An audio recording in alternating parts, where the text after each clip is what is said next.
Alors ici on est au TLM et le TLM c'est une ancienne halle ferroviaire de la SNCF qui se transforme en lieu de vie pour le quartier de Curial-Cambrai dans le 19e arrondissement à partir d'aujourd'hui. Et le TLM c'est un projet qui est porté depuis plusieurs mois maintenant par un collectif d'associations du quartier et de structures de l'entrepreneuriat social et solidaire.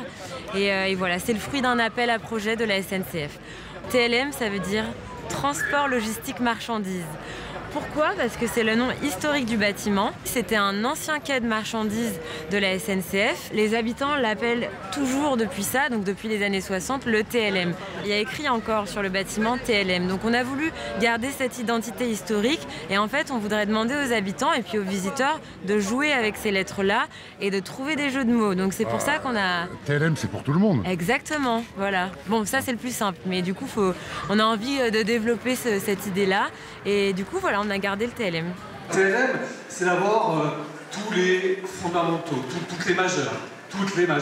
TLM, revenir aux fondamentaux, et c'est une façon de rappeler qu'on peut transformer la ville en revenant aux fondamentaux.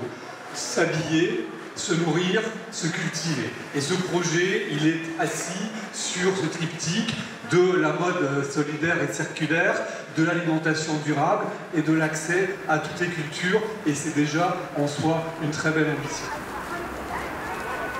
Azata, donc ça veut dire on forme une belle équipe, n'est-ce pas? Vous savez pourquoi on est là, n'est-ce pas? On doit décorer des œufs, mais je vais vous faire une petite visite. On va faire la visite. Une petite visite. On va faire une visite. Dans la classe découverte. Il y aura un restaurant ici. Ah, je croyais qu'il y avait... On fait des dons aussi, donc si vous avez des vêtements que vous ne portez plus et tout, vous pouvez les prendre, aller leur donner. Et ils les vendent moins cher pour des personnes qui n'ont vraiment pas du tout les moyens de s'acheter. Transformer les meubles. C'est l'idée de transformer les meubles, c'est l'idée que la ville peut se reconstruire, se réinventer sur elle-même. L'époque où on démolissait tout pour tout reconstruire est une époque révolue. Et donc TLM, c'est aussi ouvert à tout le monde et à toutes les mixités. Donc c'est aussi l'ambition du lieu. Et dans ce quartier populaire, c'était évidemment quelque chose qui fait sens.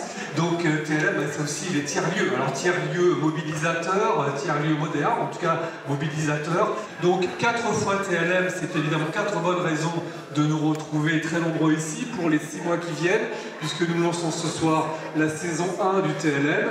Gageons qu'il y en aura beaucoup d'autres, que ce lieu va continuer à vivre, à se transformer, et en vivant et en se transformant, à nous faire vivre et à nous accompagner nous-mêmes dans notre propre transformation. Merci de ce beau cadeau et merci à vous d'être là pour le partager.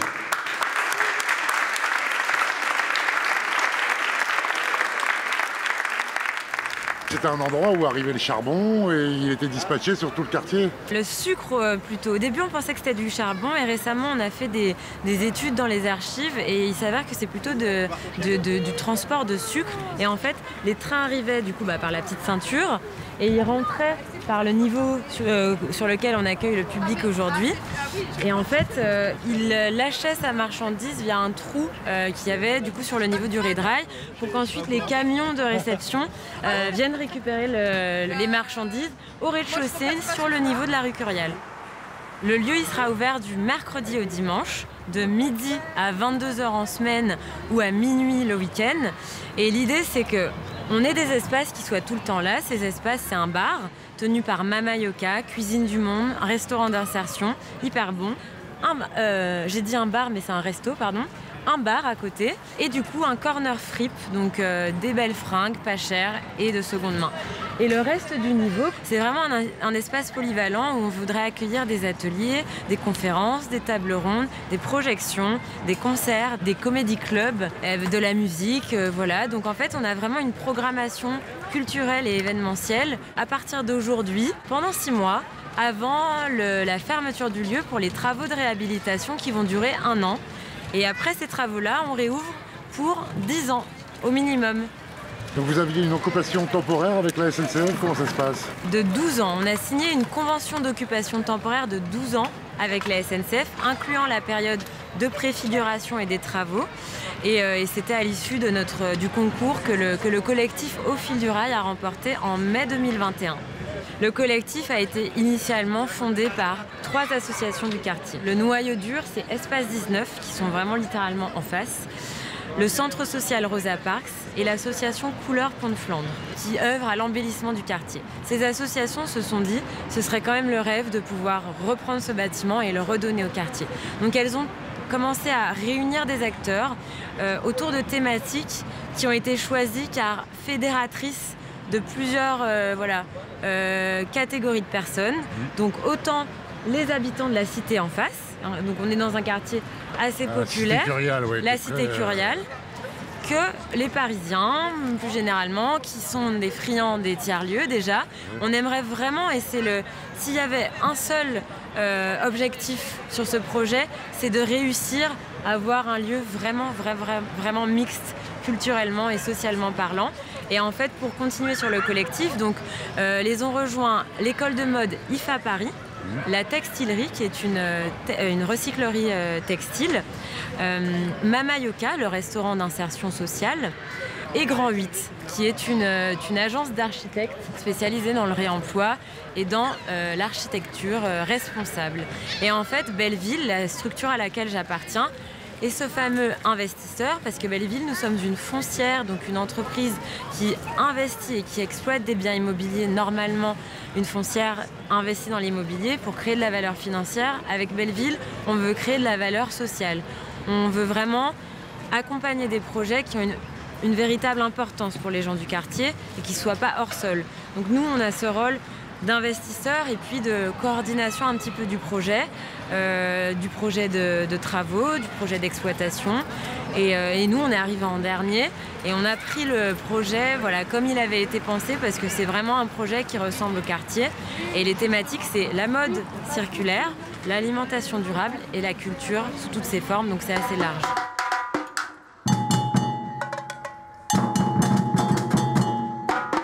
Merci aux habitants d'être là et et c'est pour vous et on espère avec vous qu'on fera ce lieu, c'est notre premier souhait.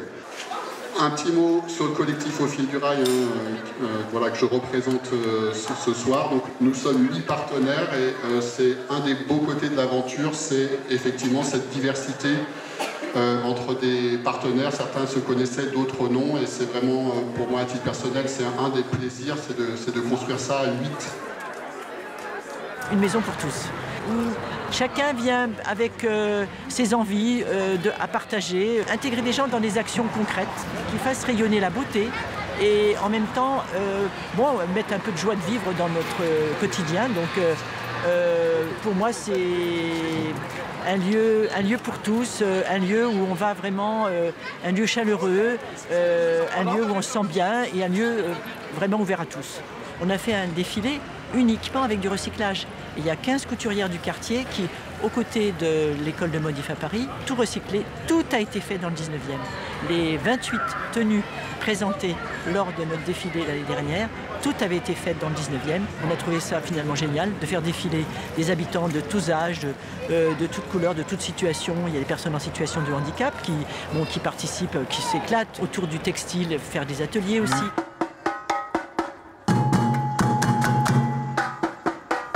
Ce qui fait plaisir, c'est que les habitants répondent, quoi, et ça ils ont envie de ça. Parce que, j'ai oublié de dire, il y a la salle des fêtes qui va permettre aux habitants d'organiser leurs événements familiaux, mariages, baptêmes, anniversaires. Bon, des fois, ça peut être un décès, malheureusement, mais bon.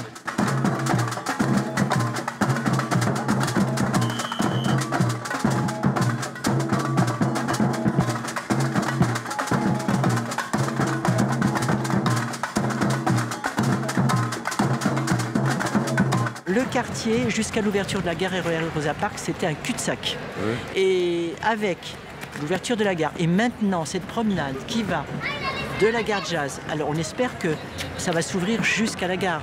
Alors vous imaginez cette promenade, et c'est vrai qu'il y a un petit peu de biodiversité, il y a quand même des arbres. Vous auriez vu en juillet, on avait un champ de coquelicots, là, derrière. Vraiment, c'est un endroit paisible, qui est très... On a besoin de ça. Et puis on domine un petit peu, on est au-dessus de la ville. On est un peu au-dessus de la ville. Le parc d'activité est très calme parce que voilà, c'est des bureaux. Alors on est à la fois en ville et on se sent presque à la campagne ici. Et c'est vrai que c'est un lieu que les gens adorent.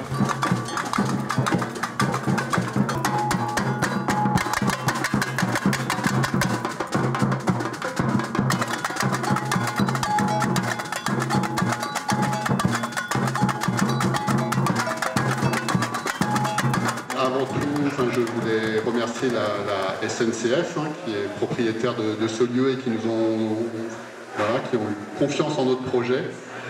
Ce qui nous plaît dans ce projet, c'est que c'est un projet qui est vraiment né du quartier. Là, on est dans un cadre très particulier et qui est très intéressant pour ce qu'on fait avec vous, qui est qu'on est sur les abords de la Petite Ceinture. Et la Petite Ceinture ferroviaire, c'est un espace qui est un peu extrait provisoirement de la pression foncière parce qu'on est dans un espace de respiration de la ville et sur un espace qui est en devenir et donc qui nous permet de réfléchir comment la ville pourra se transformer. Et c'est pour ça qu'on a fait ce principe d'appel à projet sur des durées relativement longues. Alors certains me disent des durées trop courtes, mais une durée relativement longue qui est de 12 ans et qui est des durées auxquelles on n'est pas habitué dans l'urbanisme transitoire. Donc on a voulu voir ce que ça allait donner. Et puis il y avait trois critères essentiels pour désigner les équipes lauréates. L'équipe lauréate et les candidats étaient nombreux. C'était d'avoir un projet qui soit durablement finançable. C'était quelque chose d'absolument indispensable sur ces 12 années. Et c'est là, je trouve que ce qui est très intéressant à ce qu'on voit, c'est qu'en fait, on arrive à ouvrir les lieux alors que tout n'est pas fini, mais qu'on donne à voir comment le bâtiment se transforme. Il y avait un autre critère qui était le critère de la résilience urbaine, c'est-à-dire utiliser la vocation de la Petite Ceinture, donc d'espace de respiration de la ville, d'espace naturel, pour faire des lieux de rencontre qui permettent de résister plus facilement aux chocs que la société peut connaître. Et puis, évidemment, le troisième critère, c'était le lien avec la Petite Ceinture. Alors là, on le voit aujourd'hui, ça marche très très bien, c'est exactement ce dont on rêvait.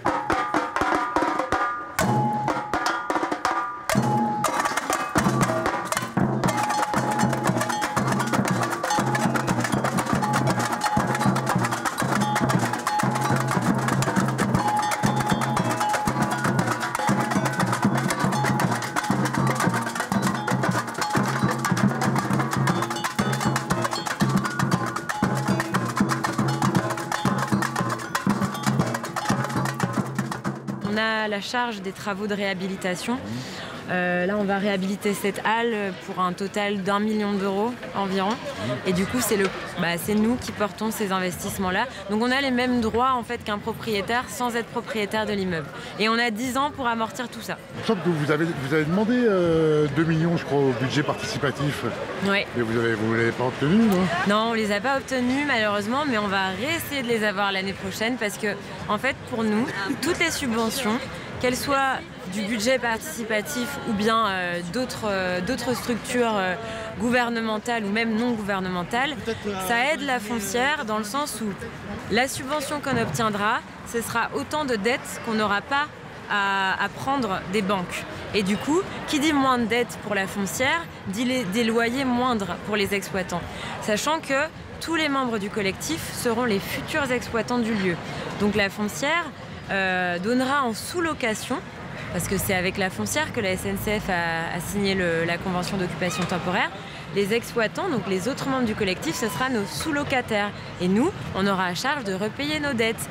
Et du coup, moins on a de dettes et plus on aura de subventions, et plus les loyers à la fin seront faibles.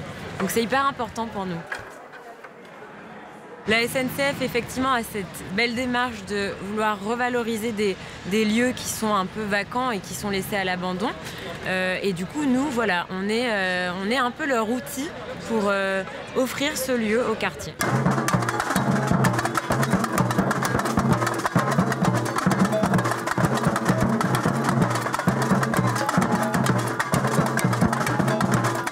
Cet endroit là jusqu'à septembre, c'est une invitation à vous tous, aux habitants du 19e, aux mères de famille qui, avec des enfants de 3 ans, 5 ans, viendraient jouer ici. C'est une invitation pour des enfants voilà, un peu plus grands, de 10 à 12 ans, qui viendraient ici découvrir des jeux, découvrir de la musique. On a aussi des scènes de stand-up qui vont être aussi des scènes ouvertes pour des jeunes, pour les ados. Alors, on n'est même pas obligé d'attendre d'être ado, hein, d'ailleurs, pour profiter de la scène.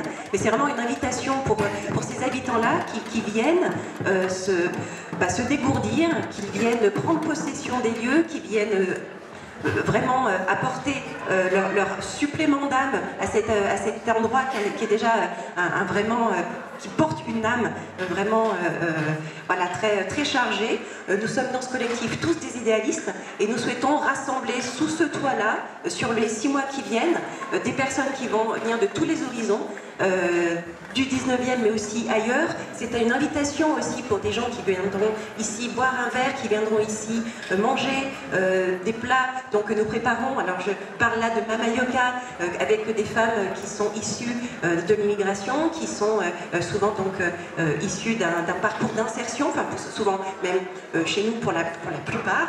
Et on veut vous faire découvrir justement la cuisine du quartier, parce qu'on parle maintenant de cuisine du monde, mais très honnêtement, si vous avez des enfants dans nos écoles, c'est la cuisine du quartier en fait qu'on vous sert quand on va à la kermesse de fin d'année, et c'est vraiment ce que Mama Yoga souhaite proposer. Et dans un endroit comme celui-ci, c'est vraiment l'écran rêvé pour le projet que l'on porte.